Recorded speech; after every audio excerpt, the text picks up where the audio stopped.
This next little clip is about public service broadcasting in England. The definition or understanding of the term public service broadcasting has changed and developed noticeably since the 1920s when BBC first started broadcasting.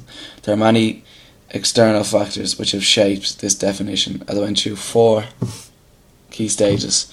National service 27 to 55, competition 55 to 77, cultural pluralism 77 to 95, and the digital and new media phase 95 to present. Factors that must be considered are the Second World War, the switch, BBC's early limited independence from the government, switch in power between Tory Party and Labour Party, and technological advances. So there are the 4. So national service is influenced by the Second World War. BBC or competition is affected by BBC's early limited independence from the government. Cultural pluralism comes about from the switch between Tory and Labour Party, and technological advances have put us in the position we are in now. When BBC first began, the aims and values and practices of the PSB reflected the dominant social ideas and conventions of British society. Its mandate was to serve the people. BBC's ideas were based on the aspirations of John Reith, the first Director General of the BBC. He was the DG of the BBC. He saw public service broadcasting as an opportunity to create one cultural, national and ideological identity for the populace. Inform, educate and entertain was BBC's mission statement. Radio and TV programming adopted a mixed programme format aimed at mass audience of the global British public. There was a mix of light entertainment, religious programmes, classical music and evening news. The programmes were very mainstream, so there was nothing about rock and roll or anything like that. In 1926 it became clear that BBC was not independent from the British government. When coal miners went on strike, the government acted aggressively and tried to exert greater control over the media. It attempted to take over BBC. Reith described the situation. Assuming the BBC is for the people and the government is for the people, it follows that BBC must be for the government in this crisis too.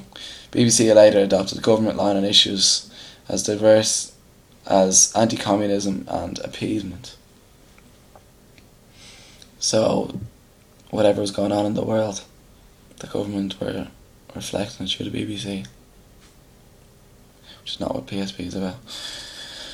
During the Second World War, the BBC was forced to reconsider its paternalistic tone, that is, its friendly and informal accents, and voices in the name of the presenters and the light-hearted populist shows, thus opposing a more serious tone.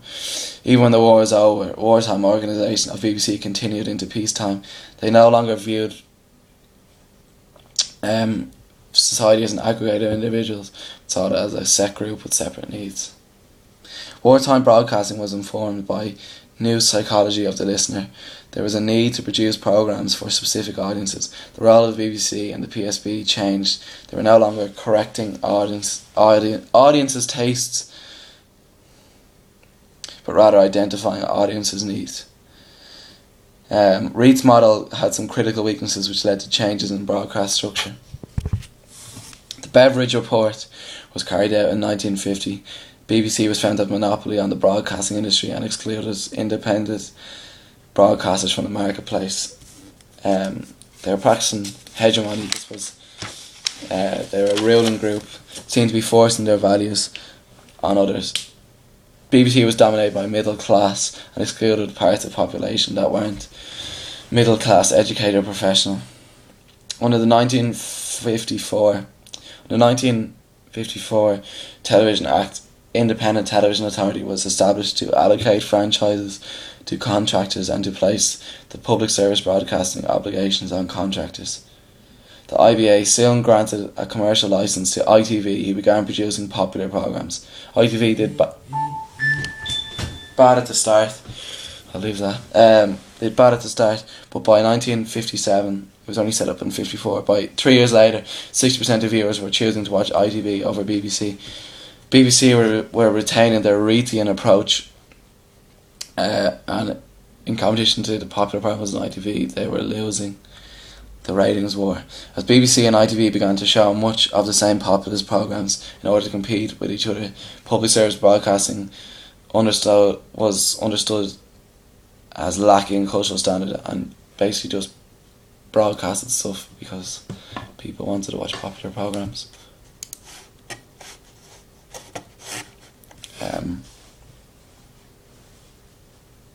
Due to this lack of cultural standard and the apparent duopoly between BBC and ITV, the Tory government established the Pilkington Committee, to appraise both broadcasters and the future.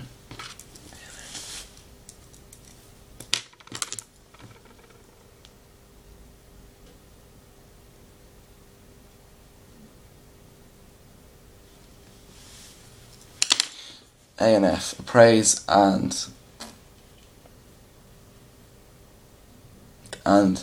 decide the future of broadcasting. BBC stayed true to its Arethian principles and was awarded the third channel. ITV, on the other hand, was criticised as operating to lower standards of enjoyment and understanding and demonstrated a carelessness about moral standards. The Annan Committee were set up by Labour,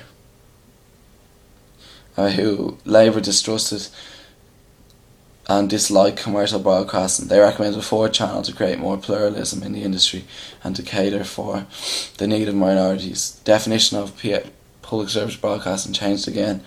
This cultural pluralism was around now. Our society's culture is now multiracial and pluralist. Different views of the nature and purpose of life are expected, their own views to be expressed in some form or other. Structure of broadcasting should reflect this variety. Therefore, it was broadcasters' duty to reflect as many tastes as possible. BBC rejected the idea of broadcasters as moral or cultural leaders. They kept the original mandate: educate, inform, and inform, educate and entertain, i.e. New technology caters more to the individual with like colour TV, cable and satellites. You can get whatever you want into your house. Thus, it can be seen that the definition and understanding of public service broadcasting has changed due to external factors, political and social. BBC in the 90s was leaner and meaner, had Gold Television and Discovery. 25% of its stuff was indie, but public service broadcasting, not really sure if it has much of a place anymore. It was driven by Gold in 1990.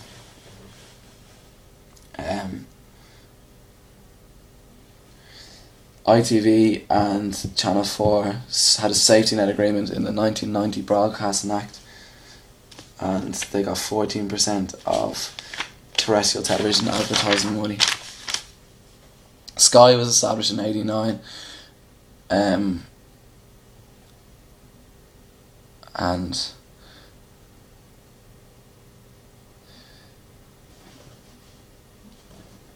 early satellite broadcasting in 1981 in Europe. 1982 was relaunched as Sky.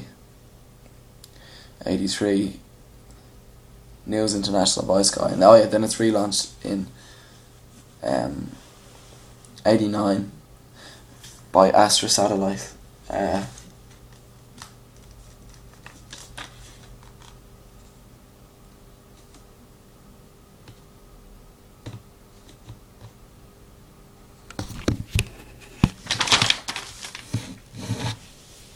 Peacock Committee in 1980s where explored ad funding for BBC. First parliamentary committee to treat PSB as secondary consideration. Peacock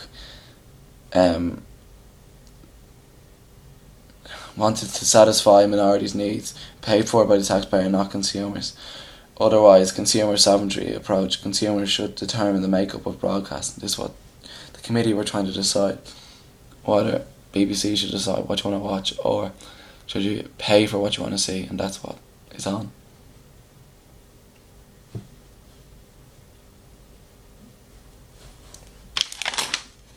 That's it. Good luck.